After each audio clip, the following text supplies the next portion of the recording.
The last of these pyramid tombs was completed around AD 340.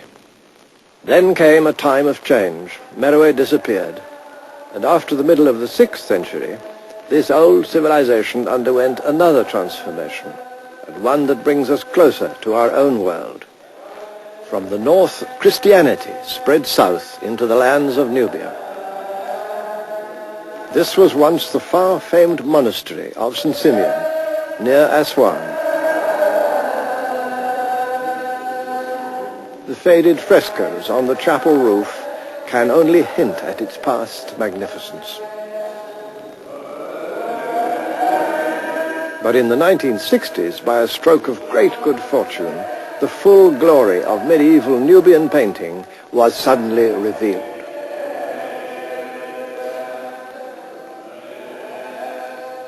The story behind the finding and the saving of these wonderful mural paintings is almost a miracle. As the waters of Lake Nasser rose to engulf the old Christian Nubian city of Faras, archaeologists managed to dig down to the level of the long-buried walls of its cathedral founded in AD 707. And pulling away the dry sand, they saw what nobody had seen for centuries, these paintings, and removed them in the nick of time. Now safely in Khartoum Museum, they glow once again with their distant message of art and piety.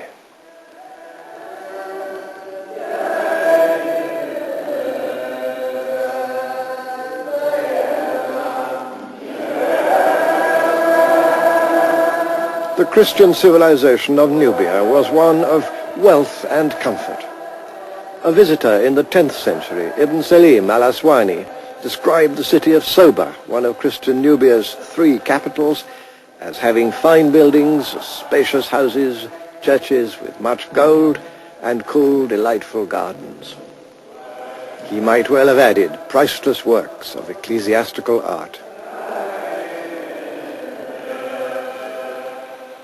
Splendidly preserved by the dry sand, these figures take us directly to the heart of Nubian Christianity.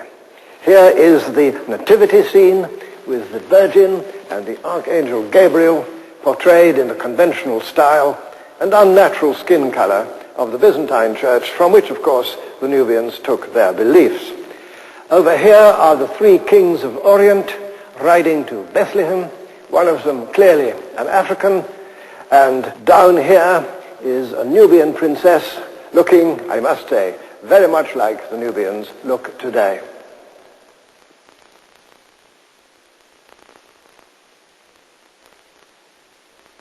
These are portraits of Nubian bishops. 25 of them were listed in Faras Cathedral as having succeeded one another from the 8th to the 11th centuries. The line might have stretched right up to the present day, so settled and secure did Christian Nubia appear. But it was not to be.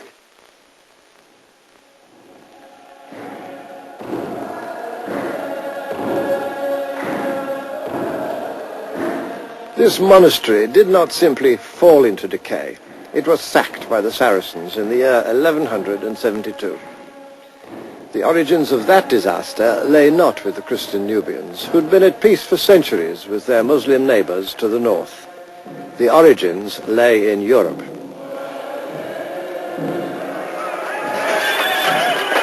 The first of the great Crusades, whose purpose was to recapture the holy places from the Muslims, set out in the year 1096. Many knights fought for God's purposes. Many others fought for those of Mammon. As one crusade followed another, those first high purposes became corrupt. The holy cause turned into a reckless rush for loot.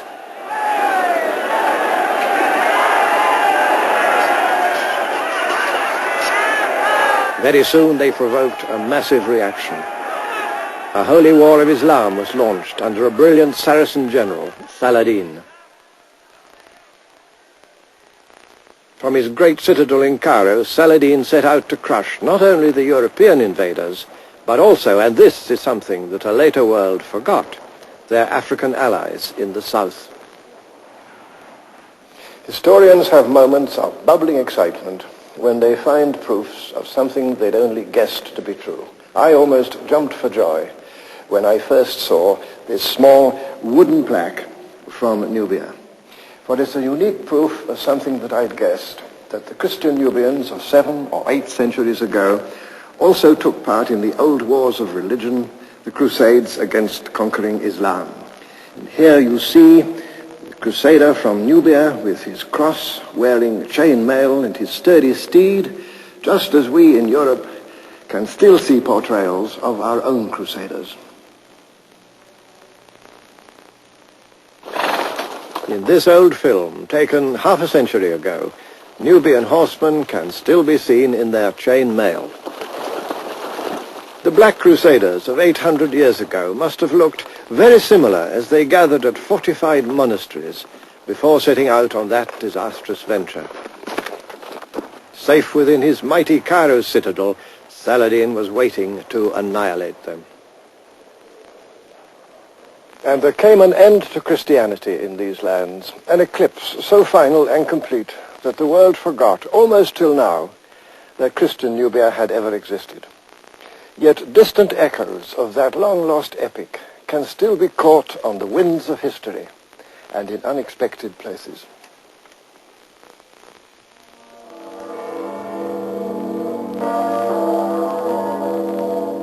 The Cathedral of Magdeburg, a famous capital of medieval Germany. From here, in the year 1228, the German Emperor Frederick led out his knights on the 6th Crusade. And a few years later, a new statue was raised to the patron saint of Magdeburg, St. Maurice. Astonishingly, but beyond question, an entirely black St. Maurice.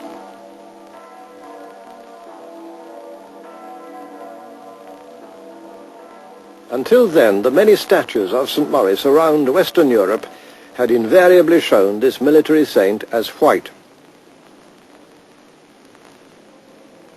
But here at Magdeburg, St. Maurice suddenly became black. Unmistakably, to my mind, the Black Knight of Christian Nubia, Christ's warrior from the distant south. So here his noble figure stands to this day, certainly the most important, perhaps the most moving sculpture of an African in all the history of European art. It was created and set up in this great German cathedral to honor the fame and virtue of an African friend and ally, different in face and form, but just as surely equal in dignity and human worth.